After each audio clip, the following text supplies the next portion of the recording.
The Nano Reef tank is sticking around because of our designer clownfish, which means we need to make it prettier. We're gonna be stealing a couple corals from a nearby tank today and transferring some over from the Red Sea Max 250. I was gonna take the whip today, but changed my mind.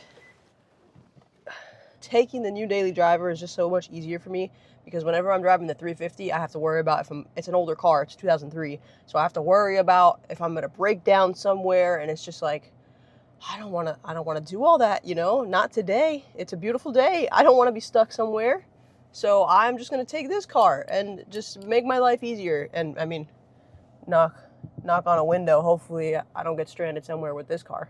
Plus I could do this in this car. What? This full panoramic sunroof was a big key feature that I wanted my next car to have. And I realized a couple days ago that I admittedly barely opened it since I've gotten it. So for the last 2 days, I've opened it both days because if you gotta use it, you know? I mean, I will say that it's been like raining in South Florida pretty much every single day, so it hasn't been the nicest. But today with the sun out, we're gonna have it open. The coral that we're gonna be stealing is a little bit of this pink leather that is very clearly super overgrown. Some of you guys might have seen us try to save this tank. It's still pushing along. I don't like do stuff to it anymore. I put it back into the owner's hands. It's looking okay. It definitely could still use some water changes to clean out this algae, but nonetheless, coral is growing again. Look, this GSP rock we put in there.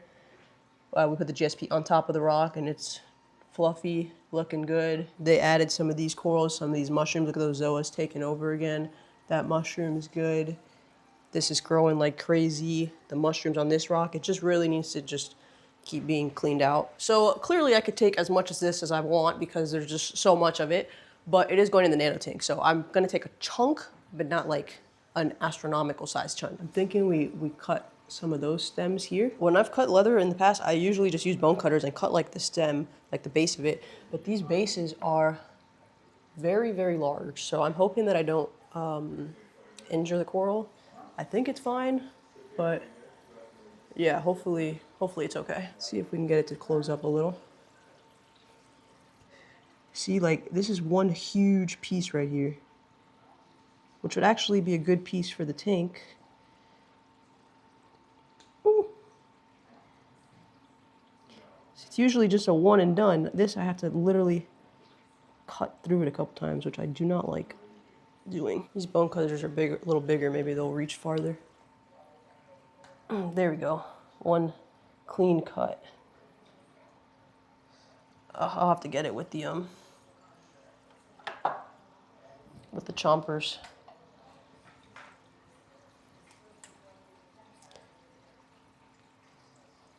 This whole thing is just so freaking big.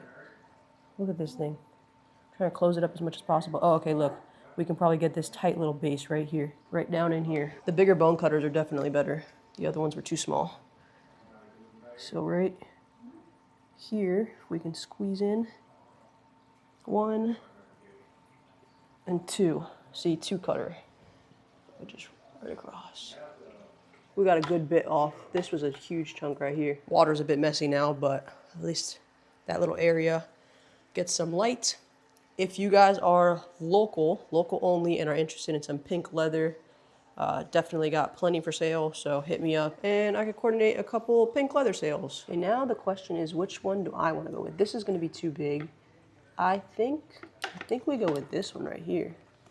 Seems like a lot there. It will fill it. I just have to figure out how to jam it into the rock somehow. We got the goods. Thank you for your service, tanky. And then from this little tank of mine, I figured since I have so many hammers still left over, I might as well grab one of those and bring it over. I'm thinking that one right there. Looks like it's a 1 to 2 header. Or maybe the one next to it. I gotta hit them and close them up and see what's happening. I think I'll bring this frog spawn over too. That's just like never really done anything there. It's kind of just been stuck, stagnant. So might as well try to grow it in the other tank. And then I'm kind of scared, but maybe we try one of the $20 Raptor Favias over there, because I do have that gold Favia that grew pretty nicely. So maybe this one will do good. I have another one of these claimed. I've sold one. I might have another one getting picked up soon. I am due for another water change, so glass needs to be cleaned. But other than that, we are looking nice. Let's grab this guy out first. Come here. It just never, after I got stung, it never really grew back. Which one of these do I want to do? Maybe this one right at the front here.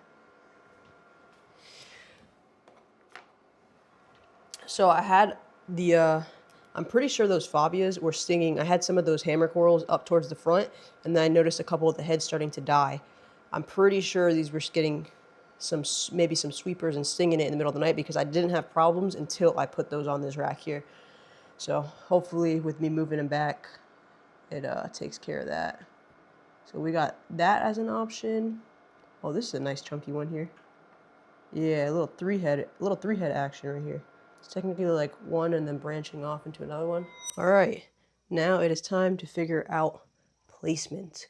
So in terms of the hammer, I'm going to, actually, I don't know if this is a favia. I gotta look back at the thing. I'm pretty sure it was a favia. So I know for sure I want the gold hammer like right here. So let's just drop stuff in as we see it. I just thought I was recording and I wasn't, but I cut the base of the plug off.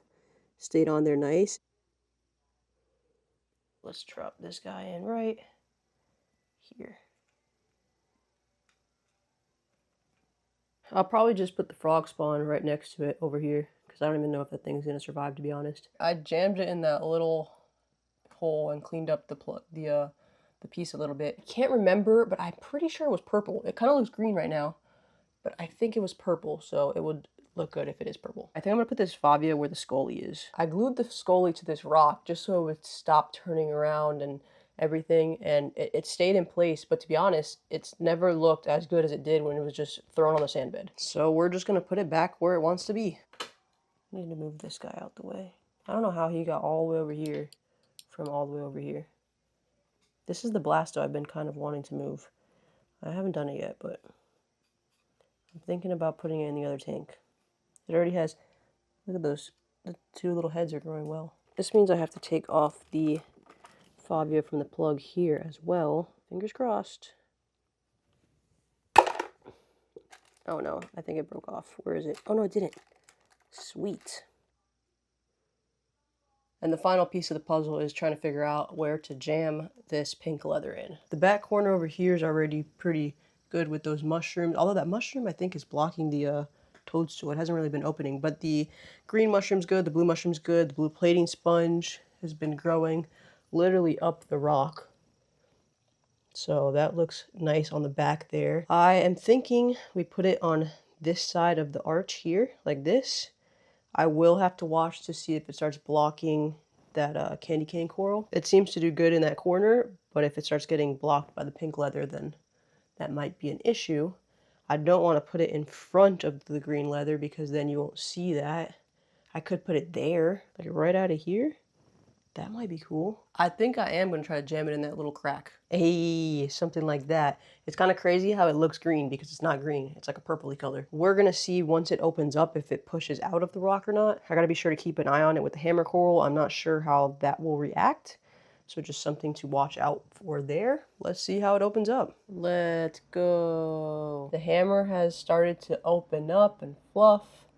It's adapting nicely. I can't really say much about this frog spawn because it was not looking great to begin with, but it's there, still chilling. We got the favia over here. This Christmas favia has done good here, so hopefully that area works out for it and it gets a little bit more color there. Again, that wasn't the greatest colored up piece to begin with, so we'll see how it works out. The pink leather is slowly opening up, but it's taking a while, and it still does look like it has little green like specks, like almost like stardust or something. I don't know.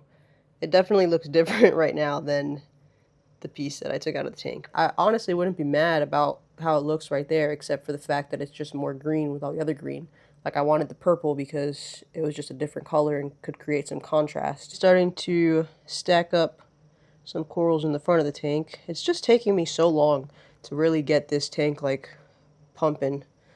I don't know. I feel like every time I put something in there, it lasts for a while. We had the Ghani garden going really good for a good amount of time, and then it just slowly dwindled down, and we got these two left over here.